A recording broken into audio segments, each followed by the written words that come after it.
Bardhaman station, সেখানে পদপিষ্ট হয়ে জখম হন বেশ কয়েকজন। 12 তারিখ সেই দুর্ঘটনার পর নড়েচড়ে বসল রেল।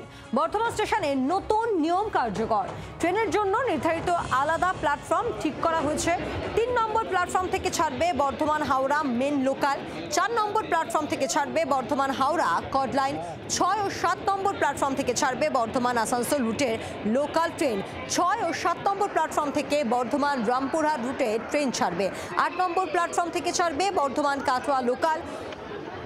ওঠানামার জন্য নির্দিষ্ট ফুট ওভারব্রিজ।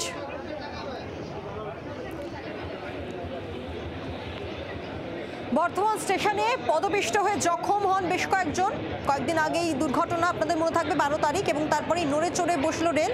বেশ কিছু নতুন নিয়ম কার্যকর করা হয়েছে। ট্রেনের জন্য নির্ধারিত আলাদা প্ল্যাটফর্ম ঠিক করা হয়েছে। দেখুন কিভাবে কোন প্ল্যাটফর্মে কখন যেতে হবে তার একটা তালিকাও আপনাদের সামনে রাখছি আমরা। 3 নম্বর প্ল্যাটফর্ম থেকে ছাড়বে বর্ধমান হাওড়া মেন লোকাল, 4 নম্বর প্ল্যাটফর্ম থেকে ছাড়বে বর্ধমান হাওড়া কড লাইন, এবং 6 ও 7 নম্বর প্ল্যাটফর্ম সেখান থেকে বর্ধমান আসানসোল, 6 ও 7 নম্বর প্ল্যাটফর্ম বর্ধমান রামপুরহাট ছাড়বে সেখান থেকে, 8 number platform Bardhaman Katwa local ছাড়বে সেখান থেকে, এবং 3 number platform Bardhaman Howrah main local ছাড়বে।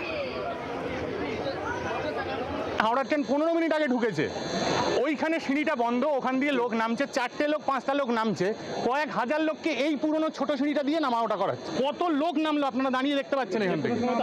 আবার দুর্ঘটনা ঘটবে। আর ওখান থেকে পুলিশ বলছে ওদিকে এসকেলেটার এখনো 1 কিলোমিটার লম্বা লাইন রয়েছে, ওখানে 20 মিনিট লাগছে ওখান থেকে এখানে আসতে।